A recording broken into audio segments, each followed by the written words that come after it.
My dear student, আমি তোমাদের সাথে আজকে যে চ্যাপ্টার নিয়ে আলোচনা করতে চাই সেটা হলো খনিজ সম্পদ। খনিজ সম্পদ, এখানে খনিজকে সম্পদ বলা হয়েছে কেন? খনিজ কোন কোন খনিজকে সম্পদ বলা যায়, বা কোন খনিজের কী বৈশিষ্ট্য থাকলে তাকে খনিজ সম্পদ বলা হয়। এখানে চারটা জিনিস আমরা লক্ষ্য করব সম্পদ বলার ক্ষেত্রে।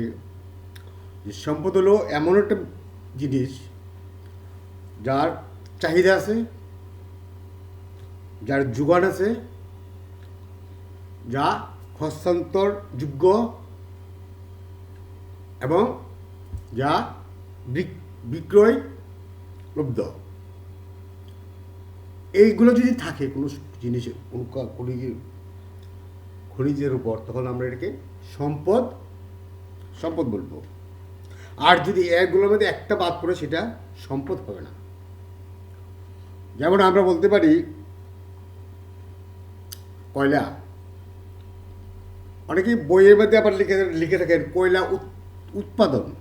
কয়লা উৎপাদন কোনো সম্ভব না, এটা ভুল। অনেক বই আমি দেখেছি।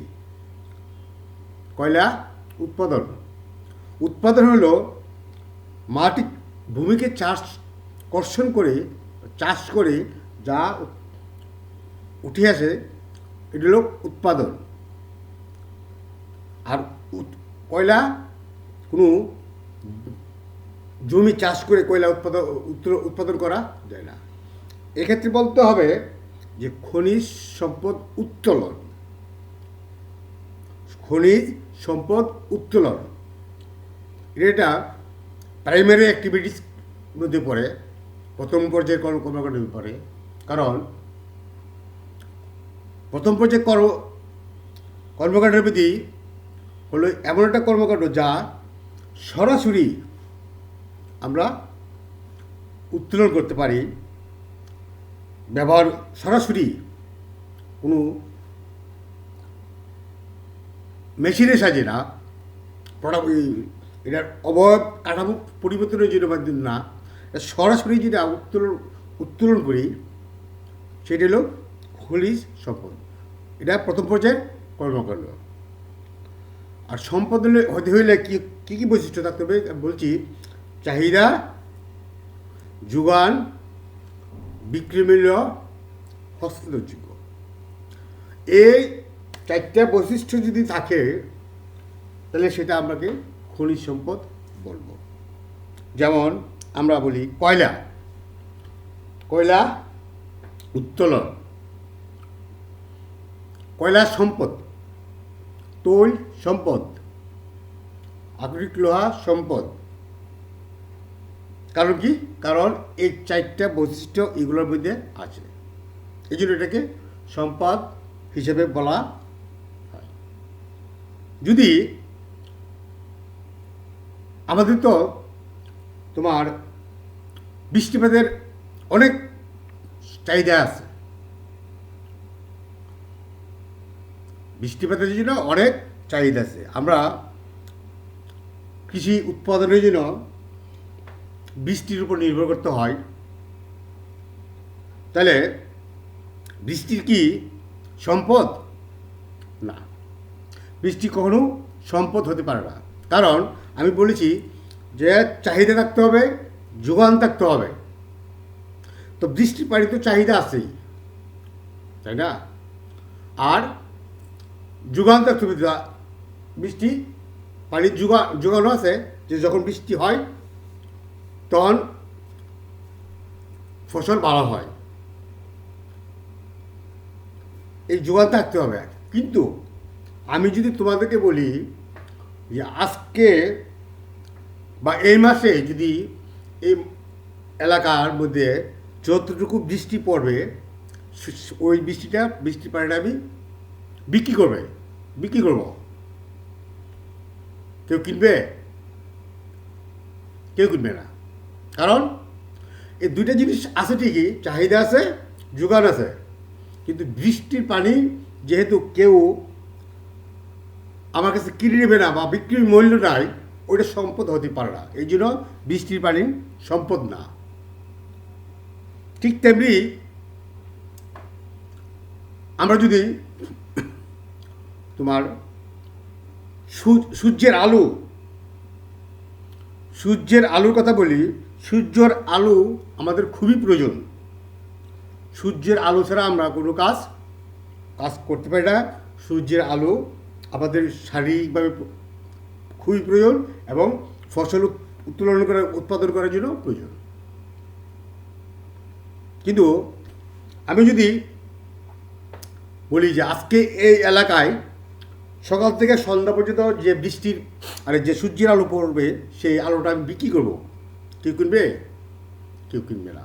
কারণ সূর্যের আলোর চাহিদা আছে, ঠিক আছে, সূর্যের আলোর যোগান আছে, হ্যাঁ, সূর্যের আলোর কোনো অভাব নাই। কিন্তু আমি যদি বলি যে এই সূর্যের আলোটা আমি বিক্রি করবো, আজকে এই এলাকায় যে সূর্যের আলোটা পড়বে সেই আলোটাকে বিক্রি করবো, ওইটা কেউ কিনে নেবে না। যেহেতু এটা বিক্রির মূল্য নাই, এই জন্য সূর্যের আলোটা সম্পদ না। সূর্যের আলো সম্পদ না, তারপরে বৃষ্টিপাত সম্পদ না। কারণ সম্পদ হতে গেলে এই চারটা জিনিসের দরকার, চারটে বৈশিষ্ট্য অবশ্যই থাকতে হবে। যাই হোক, আমরা প্রিভিয়াস ক্লাসগুলোতে আমি সম্পদ সম্পর্কে কিছু বলেছিলাম, ক্লাস নিয়েছিলাম। আজকে আমরা আলোচনা করতে আসছি কয়লা।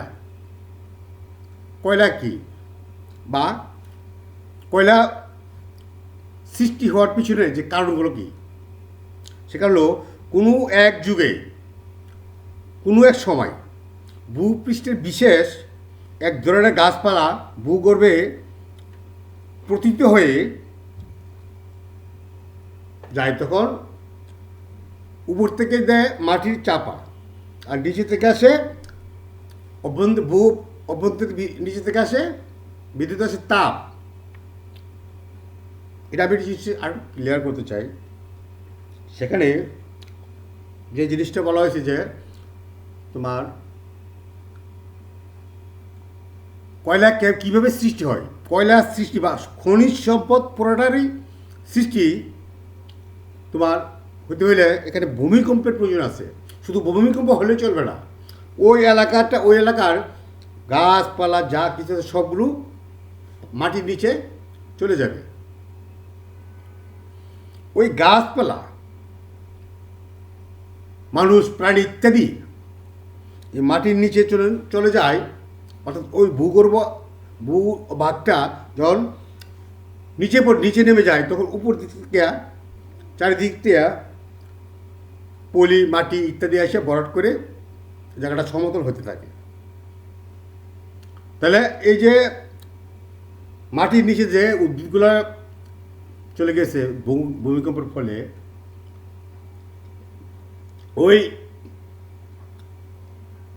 ওই গাছপালার উপর তোমার ওই যে উপরে যে পড়ে, মাটি পড়ে, সে মাটির চাপ আর নিচের ভূপৃষ্ঠ অভ্যন্তরে যে তাপ, তোমরা বলতে পারো যে ভূপৃষ্ঠের আবার তাপ কিসের, ভূ অভ্যন্তরে আবার তাপ কিসের? তাপ তো সূর্যের আলোতে তাপ হয় না। আমরা যদি পৃথিবীর ভিতরে ঢুকি তাহলে কী দেখতে পাই? পৃথিবীরকে অ্যানাটমি করলে আমরা ভিতরে যাবো, ভিতরে দেখবো যে এখানে কয়েকটা স্তর আছে। অশ্বমণ্ডল, গুরুমণ্ডল, কেন্দ্রমণ্ডল। তো অশ্বমণ্ডল, গুরুমণ্ডল, কেন্দ্রমণ্ডলে প্রচণ্ড লাভা, উত্তপ্ত গলিত লাভা। তুমি দেখছো নিশ্চয়ই যে তোমার বিভিন্ন যোগাযোগের মাধ্যমে বা টিভিতে, সিনেমায়, মুভিতে তোমরা দেখছো যে তোমার বিদ্যুৎ থেকে, পৃথিবীর নিচ থেকে কীভাবে লাভা উপর দিকে উদ্গীর্ণ হয়। সেটা খুব কঠিন এবং উত্তপ্ত লাভা, তোমরা দেখেছ। এবং পৃথিবীর অনেক জায়গায় আগ্নেয়, এটাকে বলা হয় আগ্নেয় লাভা। এই আগ্নেয় পর্বত বা আগ্নেয় দ্বীপ পৃথিবীতে রয়েছে, এগুলো কেন্দ্রমণ্ডল থেকে ভেদ করে উপরে উঠে এটা তাপ তাপ বিকিরণ করে। তাহলে আমরা এখানে বলতে পারি কি, সম্পদ সৃষ্টির ক্ষেত্রে ভূভাগ অভ্যন্তরে সেখানে ওই এলাকায় প্রথমত ভূমিকম্প, প্রচণ্ড ভূমিকম্প হতে হবে এবং ওই এলাকা উদ্ভিদ যা কিছু আছে, মানুষ যা কিছু আছে সবগুলো মাটির নিচে চলে যাবে, যেতে হবে। আর না গেলে খনিজ সম্পদ তৈরি হবে না। তারপরে নিচের যে তাপ, সেই তাপে এবং উপরের যে চাপ, মাটির চাপ, এই তাপে এবং চাপে এই উদ্ভিদগুলো পরিবর্তন হতে থাকে। পরিবর্তন হতে হতে হতে মাটির নিচে কয়লা, তারপরে কয়লার উপরে থাকে গ্যাস, তেলের উপর থাকে গ্যাস, প্রাকৃতিক গ্যাস, ন্যাচারাল গ্যাস, এগুলো।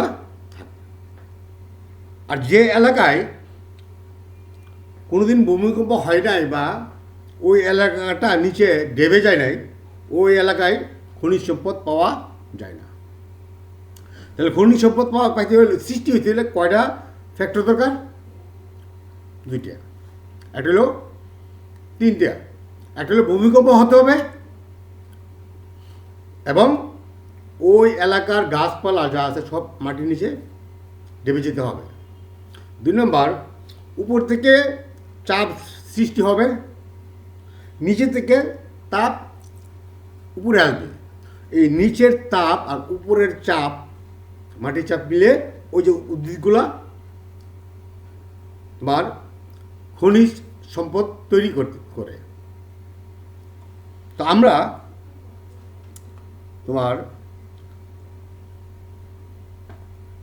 যে আলোচনা করব কয়লা যখন তোমার মাটির নিচে চলে যাবে, সেই গাছগুলো থেকে তোমার দীর্ঘদিন তাপ এবং চাপের ফলে সেটা তোমার কয়লাতে পরিণত হবে।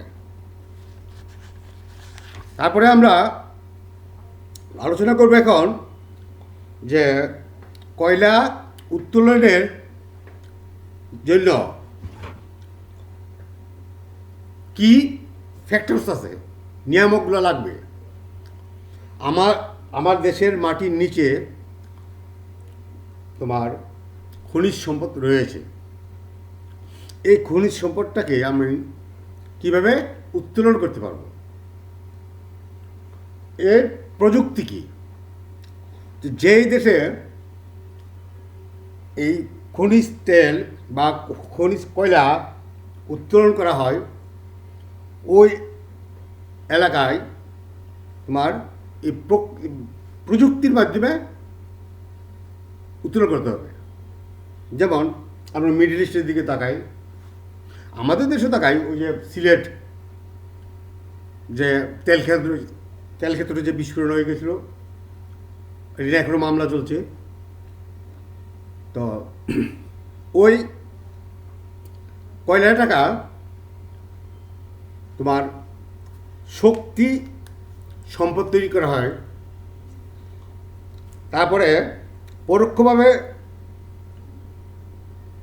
আরও অনেক কারণ থাকবে যেগুলো খনিজ উত্তোলনে অত্যন্ত ফ্যাক্টর বলে বিবেচিত হয়। যেমন কয়লার এলাকায়, যে এলাকা কয়লা পাওয়া যায়, ওই এলাকায় প্রাথমিকভাবে সার্ভে করা হয়, মাটির নিচে সার্ভে করা হয়। সেই সার্ভে ধরা পড়বে যে এই এলাকায় গ্যাস বা কয়লা আছে কি না। কোনো জায়গায় যদি গ্যাস পাওয়া যায় সার্ভের মধ্যে যদি ধরা পড়ে যে এখানে গ্যাস আছে এবং কনফার্ম, তখন ওই এলাকায় কয়লা উত্তোলন করার জন্য শ্রমিক লাগবে। কয়লা উত্তোলনের জন্য শ্রমিক লাগবে। যখন ওই এলাকায় তুমি শ্রমিক তুমি নিয়োগ দিবা, তখন এই শ্রমিকদেরকে ওখানে বসবাসের জন্য জায়গা করে দিতে হবে, তাদের খাবারের ব্যবস্থা করতে হবে, তাদের চিকিৎসার ব্যবস্থা করতে হবে। তার পরবর্তীতে তারা এই শ্রমিকরা তাদের পরিবার ওই এলাকায় নিয়ে যাবে, পরিবার নিয়ে যাবে, ছেলে মেয়ে নিয়ে যাবে। ওই ছেলে মেয়ের জন্য স্কুল টিচিং, স্কুল কলেজের ব্যবস্থা করতে হবে, থাকতে হবে, এবং তাদের খাবারের জন্য ওই এলাকায় বাজার সৃষ্টি হতে হবে, বাজার থাকতে হবে। নতুবা ওই এলাকায় শ্রমিকরা যদি থাকার জায়গা না পায়, এই যে তোমার ভাত বা খিদা খাবার না পায়, তাহলে ওই এলাকায় যাবে না। আর এই সুযোগ সুবিধাগুলো তাদেরকে দিলে তারা ওই এলাকায় কয়লা উত্তোলন করবে। এখানে একটি জিনিস তোমাকে খেয়াল রাখতে হবে, শুধু শ্রমিক দিয়ে কয়লা উত্তোলন করলেই তোমার সেটাকে বেনিফিট তুমি পাবে না, প্রফিট হবে না। যদি শ্রমিকের শ্রমমূল্য অনেক বেশি হয়। আমি একটা উদাহরণ দিয়ে বলছি যে বাংলাদেশের শ্রমিকের শ্রমমূল্য অনেক কম, যেটা বাইরে ইউরোপ আমেরিকাতে যদি আমরা দিকে তাকাই, ওদের যে শ্রমিকের যে শ্রমের মূল্য, ওই শ্রমিকের শ্রমের মূল্য এতই বেশি যে এই বাংলাদেশের মতো জায়গায় ওই শ্রমিক পাওয়া যাবে না। আমি যদি বলি আমেরিকাতে একটা শ্রমিক আনাম, আমি পারবো না, কারণ এই শ্রমিকের শ্রমমূল্য আমরা দিতে পারবো না। তাই যে এলাকায় সুলভে শ্রমিক পাওয়া যায়, দক্ষ শ্রমিক পাওয়া যায়, ওই এলাকায় ওই শ্রমিকের দরকার। ওই শ্রমিক থাকলেই এগুলা কয়লা উত্তোলন করা যাবে। তা আমরা এখন আলোচনা করব কয়লার শ্রেণী বিভাগ। কয়লাকে সাধারণত 4 ভাগে ভাগ করা যায়, তাই 4 ধরনের 4 শ্রেণীর কয়লা আমরা দেখতে পাই সারা ওয়ার্ল্ডে। প্রথম হলো অ্যান্থ্রাসাইট কয়লা, তারপরে বিটুমিনাস কয়লা, তারপরে লিগনাইট বা বাদামি কয়লা, আর হলো পিট কয়লা। এই 4 শ্রেণীর কয়লা আমরা দেখতে পাই। এই অ্যান্থ্রাসাইট যে কয়লাটা, সেই কয়লাটা হলো কয়লার মধ্যে সবচেয়ে কঠিন এবং উৎকৃষ্ট শ্রেণী। অ্যান্থ্রাসাইট যে কয়লাটা, এটা ঘন, কৃষ্ণবর্ণ ও উজ্জ্বল ও ভারী। এটা কঠিন বলে সহজে প্রজ্বলিত হয় না, তবে একবার প্রজ্বলিত হলে নীল আভাযুক্ত প্রচণ্ড তাপ উৎপন্ন হয় এবং এটা দীর্ঘ সময় জ্বলতে থাকে। এর মধ্যে শতকরা 95% কার্বন আছে। অ্যান্থ্রাসাইট যে কয়লাটা, সেই কয়লাটার মধ্যে কী কী গুণ থাকে? এটা খুব শক্ত, সাধারণত এটা প্রজ্বলিত হয় না। যদি একবার হয় তাহলে এটা অনেকক্ষণ ধরে জ্বলতে থাকে, এবং এর মধ্যে তোমার এই সময় এর মধ্যে 95% কার্বন আছে। তবে এই কয়লাটা পৃথিবীর সব জায়গায় দেখা যায় না। তো এই কয়লাটা রাশিয়া, মার্কিন যুক্তরাষ্ট্রেই দেখা যায়। তবে রাশিয়া তেমনি বেশি আছে কয়লা, ও 5% উত্তোলন করতে পারবে। আর আমেরিকা 2%। আমাদের বাংলাদেশে কয়লা আছে, কিন্তু অ্যান্থ্রাসাইট কয়লা আমাদের বাংলাদেশে নেই। তারপর বিটুমিনাস কয়লা। বিটুমিনাস কয়লা হলো কয়লার মধ্যে মধ্যম শ্রেণীর কয়লা। এটাই নরম থাকে এবং ভঙ্গুর। এর রং বাদামি বলে, বাদামি কয়লাও এটাকে বলা হয়। এতে শতকরা 65%, 65% কার্বন থাকে। লিগনাইট কয়লা বা বাদামি কয়লা। কয়লার মধ্যে লিগনাইট কয়লা নিকৃষ্ট শ্রেণীর। এটা নরম এবং ভঙ্গুর, ফলে তাড়াতাড়ি জ্বলে এবং তাড়াতাড়ি শেষ হয়ে যায়। এবং ওটা যতক্ষণ জ্বলবে ততক্ষণ এতে সামান্য ধোঁয়াও সৃষ্টি হয়। তারপরে আমরা যে জিনিসগুলা এই বিটুমিনাস কয়লা থেকে পাই, সেটা পৃথিবীর সঞ্চিত কয়লার শতকরা 75% এই বিটুমিনাস শ্রেণীর। অর্থাৎ সমস্ত পৃথিবীতে যে কয়লা আছে তার মধ্যে 75% কয়লাই বিটুমিনাস জাতীয় কয়লা। এটা সাধারণত আমেরিকা যুক্তরাষ্ট্র, রাশিয়া, যুক্তরাজ্য, জার্মানি, ভারত এই অঞ্চলে এই কয়লাগুলি দেখা যায়। আর লিগনাইট বা বাদামি কয়লা যেটা, সেটা কয়লার মধ্যে সাংঘাতিক নিকৃষ্ট হলো লিগনাইট কয়লা। এটা নরম থাকে, ভঙ্গুর থাকে এবং রংটা বাদামি বলে একে বাদামি কয়লা বলা থাকে। এতে শতকরা 65% দিয়েছে কার্বন আছে। তো জলীয় বাষ্প গ্যাসের পরিমাণ বেশি থাকায় তাপ প্রদানের সৃষ্টি কম। অর্থাৎ অ্যান্থ্রাসাইট যে কয়লা যে তাপ দেয়, সেই তুলনায় বিটুমিনাস কয়লা তাপ দিতে পারে না। তো এটা তোমার জার্মানিতে এই কয়লাটা সবচেয়ে বেশি পাওয়া যায়। তাছাড়া অস্ট্রেলিয়া, ভারত, আসাম, তামিলনাড়ু এইখানেও এই অঞ্চলে এই কয়লাটা দেখা যায়। তারপরে আছে 4 নম্বর হলো পিট কয়লা। পিট কয়লা কয়লার জগতের মধ্যে সবচেয়ে নিকৃষ্ট কয়লা। পিটকে ঠিক কয়লা বলা যায় না, কারণ উদ্ভিদ কয়লায় রূপান্তরিত হওয়ার প্রথম একটা ধাপ হলো এই পিট কয়লা।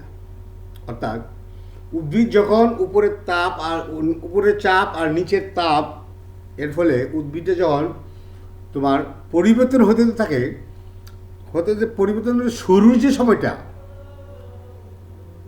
ওটাকে বলা হয় বিটুমিনাস না পিট কয়লা। এটা হলো কয়লার প্রথম স্তর। তো এর উজ্জ্বল বাদামি বর্ণের হয় এবং সাধারণত জলভূমিতে পাওয়া যায়। এতে মাত্র 60% কার্বন থাকে। এগুলো আমাদের বাংলাদেশে প্রচুর পরিমাণ এই পিট কয়লা আছে। প্রচুর পরিমাণ পিট কয়লা আছে। এগুলা কয়লার না বলা গেলেও কয়লার জগতে সবচেয়ে নিকৃষ্ট বলতে আমরা এখানে নিকৃষ্ট কয়লা, অর্থাৎ নিকৃষ্ট বলতে আমরা এখানে বলতেছি অ্যান্থ্রাসাইট যে কয়লা, বিটুমিনাস যে কয়লা, তার তুলনায় সে পরিমাণ তাপ দেয় না, এতক্ষণ জ্বলেও না, এবং এটা তোমার মানে খুব তাড়াতাড়ি পুড়ে শেষ হয়ে যায়, ছাই হয়ে যায়। এই লোক কয়লাকে আমরা 4 ভাগে ভাগ করতে পারছি। আমাদের বাংলাদেশে পিট কয়লা প্রচুর পরিমাণ আছে। এই জন্য আমাদের বাংলাদেশে কয়লার খনি থাকলেও সেখানে কয়লা উত্তোলন হয় ঠিকই, কিন্তু সেটা আন্তর্জাতিক বাণিজ্যে এই পিট কয়লাটা যায় না, মানে ওরা নিতে চায় না। এবার আমরা মহাদেশ ভিত্তিক সঞ্চিত কয়লার পরিমাণটা নিয়ে আমরা আলোচনা করব। মহাদেশ ভিত্তিক কোন মহাদেশে কী পরিমাণ কয়লা সঞ্চিত আছে এবং প্রতিদিন কী পরিমাণ কয়লা উত্তোলন করা হয়। আর যেহেতু এটা খনিজ সম্পদ, এটা লিমিটেড, এটা কিন্তু ওই উত্তোলন করার পর ওটা কিন্তু আর বেশি প্রোডাকশন হয় না, যতটুকু উত্তোলন হয় ততটুকুই কমে, আর বাড়ে না। তাহলে এই কমতে কমতে কমতে কমতে যখন একবারে নিম্ন পর্যায়ে চলে আসবে, তখন কয়লা আর উত্তোলিত করতে পারবে না, তখন অন্য শক্তির উপর ভরসা করতে হবে, যেমন তেল, গ্যাস। ঠিক আছে, এবার আমরা এই যে সঞ্চয় কোন দেশে কী পরিমাণ আছে, যেমন এশিয়া মহাদেশে মোট সঞ্চিত কয়লা তোমার 45% কয়লা আছে এশিয়ার মধ্যে সঞ্চিত আছে। উত্তর আমেরিকা 38% কয়লা সঞ্চিত আছে। ইউরোপে 13% কয়লা সঞ্চিত আছে। তারপরে আফ্রিকা 1%, ওশেনিয়া 1%, অন্যান্য দেশ সবগুলো দেশ মিলে হলেও 0.3% সঞ্চিত আছে। তাহলে আমরা কী দেখতে পাই? আমরা দেখতে পাই যে মার্কিন যুক্তরাষ্ট্র, উত্তর আমেরিকা, হ্যাঁ, এবং এশিয়া, এই দুইটা মহাদেশই সবচেয়ে বেশি কয়লা সঞ্চিত রয়ে গেছে। তো আমরা এই সঞ্চিত কয়লার পরিমাণ পৃথিবীতে তোমার 5,859 কোটি মেট্রিক টন টোটাল পৃথিবীতে যে কয়লার পরিমাণ রয়েছে। বর্তমানে পৃথিবীর বিভিন্ন দেশে বার্ষিক প্রায় 371 কোটি 50 লক্ষ মেট্রিক টন কয়লা উত্তোলিত হয়। তাই পৃথিবীর ভূগর্ভে সঞ্চিত কয়লা প্রায় 1348 বছর পর্যন্ত ব্যবহার করা যাবে। কত বছর? 1348। এই ভূপৃষ্ঠের অভ্যন্তরে যে কয়লা আছে, সে কয়লা যদি আমরা উত্তোলন করি, এই কয়লা থেকে আমরা মাত্র 1348 বছর পর্যন্ত আমরা এই কয়লা ব্যবহার করতে পারবো।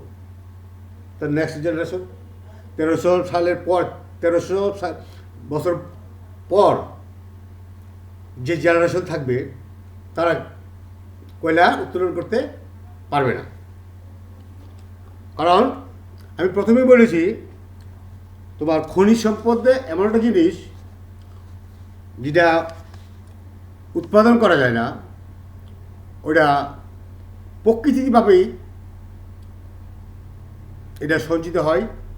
এখানে মানুষের কোনো হাত নাই। মানুষ ইচ্ছে করলে কয়লা উত্তোলন বাড়াতে পারে, কমাতে পারে, কিন্তু সৃষ্টি করতে পারে না। এটা প্রকৃতির একটা নিয়ামক, প্রকৃতির একটা নীতি। কয়লা উত্তোলনে বা খনিজ সম্পদ উত্তোলনে মানুষের হাত নেই। মানুষের যদি হাত থাকতো, তাহলে অনেক সম্পদ উত্তোলন করতো এবং উৎপাদনও বাড়াইতে পারত। সুতরাং এটা সম্পূর্ণ প্রকৃতির ইচ্ছার উপর নির্ভর করছে। প্রাকৃতিকভাবে এটা সৃষ্টি হয় কয়লাটা। পৃথিবীতে কয়লার উৎপাদন ও বন্টন আমরা যদি আলোচনা করতে চাই, তাহলে কয়লা সম্পদে অভ্যন্তরীণ অসমভাবে পৃথিবীর অবস্থান করছে। বিশ্বের সঞ্চিত যে কয়লা আছে, তার মধ্যে 45% কয়লা এশিয়া, 38% কয়লা ওই যে উত্তর আমেরিকাতে আছে,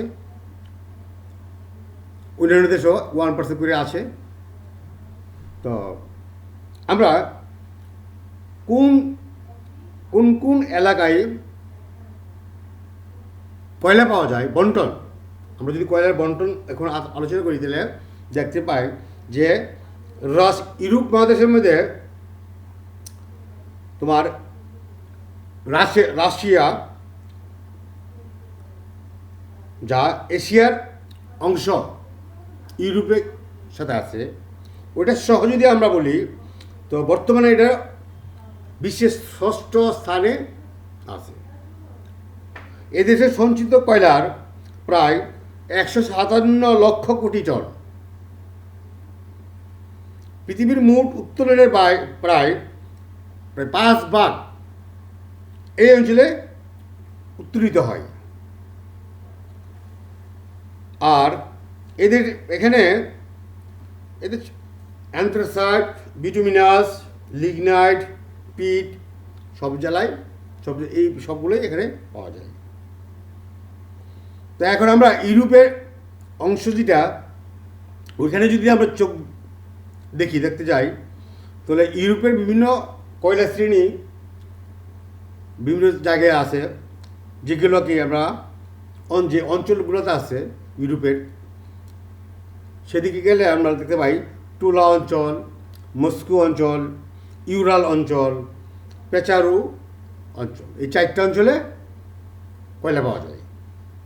তো টুলা অঞ্চল আমি যদি টুলা অঞ্চল, মস্কোর দক্ষিণের টুলা নামে একটা জায়গা আছে, ওই জায়গার নাম টুলা অঞ্চলে বিটুমিনাস ও লিগনাইট কয়লা বেশি থাকে। তারপরে আছে মস্কো অঞ্চল, তারপর আছে ইউরাল অঞ্চল, পেচারু অঞ্চল, এই অঞ্চলে কয়লা ক্ষেত্র আছে। আর এশীয় অংশ যে কয়লা খনি, যেটা এশীয় অঞ্চলের কয়লা খনিগুলি তোমার কুর্জিস্তান অঞ্চল, তারপরে ওয়ালেস কয়লা খনি অঞ্চল, এই অঞ্চলে এই কয়লাটা দেখা যায় বা উত্তোলিত হয়। তারপর আছে জার্মানিতে যে কয়লা পাওয়া যায় সেটা হলো বেশ উচ্চ শ্রেণীর কয়লা। এখানে 196 মিলিয়ন টন কয়লা উত্তোলিত হয়। তারপরে এই কয়লাকে কেন্দ্র করে ওয়েলফিস্টার ইয়ারে বিখ্যাত লৌহ ও ইস্পাত শিল্প এবং অন্যান্য নানাবিধ শিল্প গড়ে উঠেছে। তারপরে এখানে চেক প্রজাতন্ত্রতে আছে, ফ্রান্সে আছে। ফ্রান্সে প্রায় 1,70,000 মেট্রিক টন কয়লা উত্তোলিত হয়। তো ফ্রান্স থেকে জার্মানি পর্যন্ত এই এলাকায় কয়লা পাওয়া যায়। তারপরে অন্যান্য দেশে কয়লা পাওয়া যায়, যেমন বেলজিয়াম, স্পেন, অস্ট্রিয়া এবং আমেরিকার মোট কয়লার উত্তোলন শতকরা 95% কয়লা উত্তোলিত হয়। বর্তমানে কয়লা উত্তোলনে আমেরিকা মহাদেশ বিশ্বের যুক্তরাষ্ট্র বিশ্বের দ্বিতীয়, এবং যুক্তরাষ্ট্রে 3,509 মিলিয়ন টন কয়লা উত্তোলিত হয় এবং অন্যান্য দেশে 21% কয়লা উত্তোলিত হয়।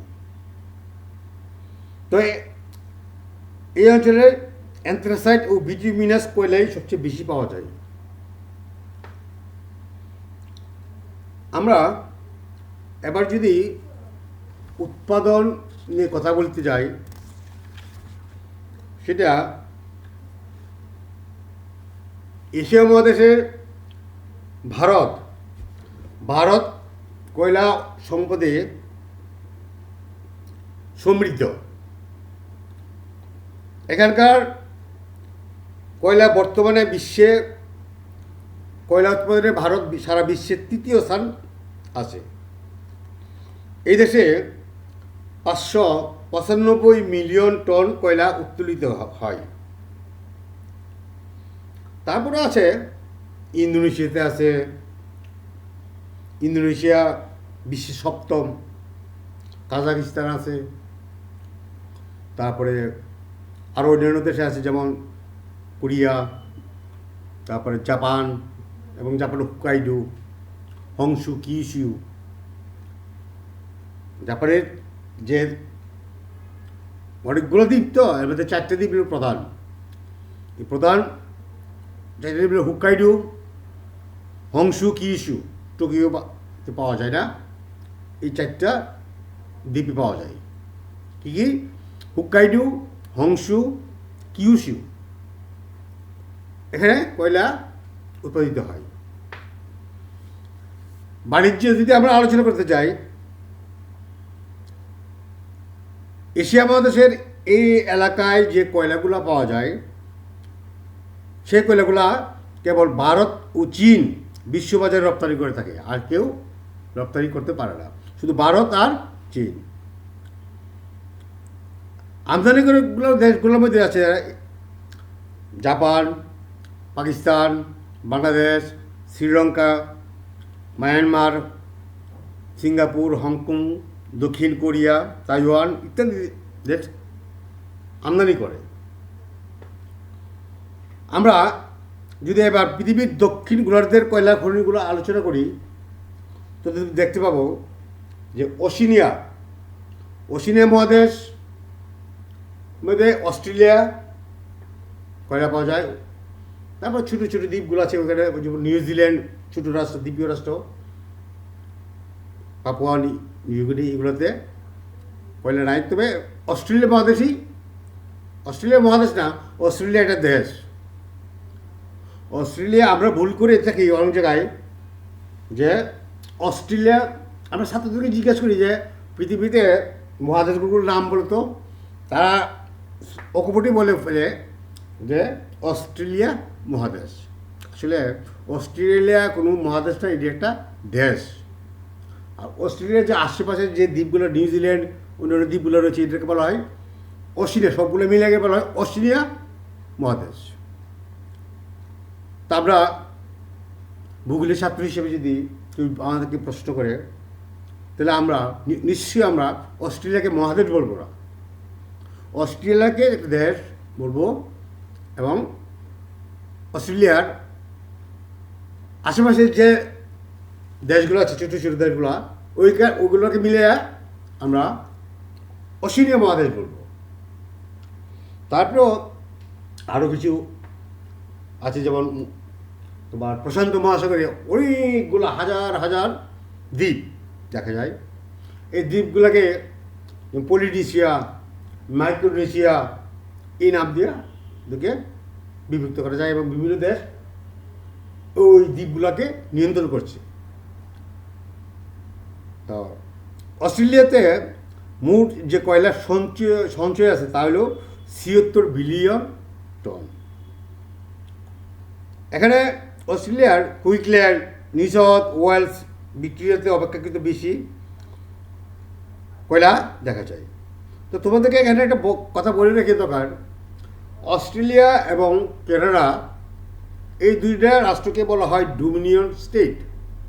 কারণ এই অস্ট্রেলিয়া এবং কানাডার যে রাষ্ট্রপ্রধান, প্রেসিডেন্ট, সেটা হলো ব্রিটেনের রানী এলিজাবেথ। আর তাদের যে প্রধানমন্ত্রী, ওই প্রধানমন্ত্রী নির্বাচিত হয় জনগণের ভোটে, অস্ট্রেলিয়া এবং কানাডা। এই দুইটা রাষ্ট্রের যে রাষ্ট্রপতি বা প্রেসিডেন্ট হয় রানী এলিজাবেথ। এই জন্য এটা ডোমিনিয়ন কান্ট্রি বলা হয়। সেখানে আরেকটা জিনিস তোমাদেরকে বলে রাখি যে অস্ট্রেলিয়ার রাজধানী নিয়ে স্থাপন নিয়ে অনেক বিভেদ সৃষ্টি হয় সিডনি এবং মেলবোর্ন এলাকার মধ্যে। সিডনির যে লোকজন, এলাকায় যে লোকজন, যে শহরে যে লোকজন, তারা দাবি করলো যে সিডনিতে অস্ট্রেলিয়ার রাজধানী হবে। আর ওদিকে ক্যানবেরা যারা আছে, তারা, ক্যানবেরা খুব সুন্দর শহর, ওরা বলতেছে যে না, ক্যানবেরা হবে অস্ট্রেলিয়ার রাজধানী। পরবর্তীকালে এই সংঘর্ষ নিরোধ করতে কল্পে তারা করল কি, সিডনি এবং মেলবোর্ন এর মাঝখানে একটা শহর আছে ছোট্ট ক্যানবেরা। এই গণ্ডগোল বা সংঘর্ষ এড়ানোর জন্য ওই ক্যানবেরাতেই রাজধানী স্থাপন করা হয়েছে। তাহলে দেখা গেল কি যে ক্যানবেরাতে যখন রাজধানী স্থাপন করা হয়, মেলবোর্নে তারা প্রতিবাদ করে না, সিডনিও প্রতিবাদ করে না। তাই এখন বর্তমানে ক্যানবেরা হইল অস্ট্রেলিয়ার রাজধানী। যাই হোক, আমরা নিউজিল্যান্ড সম্পর্কে যদি দেখতে যাই, উৎপাদন খুব কম, 25 লক্ষ টন কয়লা, তবে এরা আমদানি বেশি করে। আফ্রিকা মহাদেশে অধিকাংশ কয়লা উৎপাদিত হয় তাদের, যেখানে নাটাল, ট্রাভলান, অরেঞ্জ ফ্রি স্টেট এই এলাকায় কয়লা উৎপাদিত হয়। দক্ষিণ আমেরিকায় কয়লা সম্পদ প্রায় নেই বলে চলে। এরা তবে ব্রাজিল, আর্জেন্টিনা, পেরু, চিলি সামান্য কয়লা পাওয়া যায়। এখন আমরা আলোচনা করব যে কয়লার যে গুরুত্ব, সে কয়লার গুরুত্ব যদি আলোচনা করি তাহলে আমরা বলতে পারি যে কয়লা এই যে বিদ্যুৎ উৎপাদনের জন্য বাংলাদেশে কয়লার ব্যবহার অনেক হয়ে থাকে, এবং কয়লা থেকে অল্প খরচে আমরা কয়লা উত্তোলন করতে পারি। তো যাই হোক, আমরা আমাদের এই আলোচনার যদি একদম মুদ্রা কথা চলে যায়, সেটা হলো কয়লা প্রথমত কি, কয়লা দুইটার সৃষ্টি হওয়ার জন্য একটা মানে ভূমিকম্প হতেই হবে। ভূমিকম্প যে এলাকায় হবে না সে এলাকায় কয়লা পাওয়া যাবে না। তারপরে উপর থেকে মাটির চাপ থাকতে হবে, নিচে থেকে আগ্নেয়গিরির লাভা, এই লাভার উত্তাপ থাকবে। এর ফলে এই চাপ এবং তাপে কয়লা উৎপাদিত হবে। মানুষের কোনো হাত নেই, কয়লা উৎপাদনে মানুষের কোনো হাত নেই। তাই আমরা এই বিশ্বকে যদি আরও বেশি দিন আমরা যদি টিকিয়ে রাখতে চাই, অর্থাৎ আমাদের জেনারেশনের অনেক জেনারেশন পর, যেমন 1300 বছর পরে আর কয়লা থাকবে না, পৃথিবীর কোনো জায়গায় কয়লা পাওয়া যাবে না। তাহলে কী করতে হবে?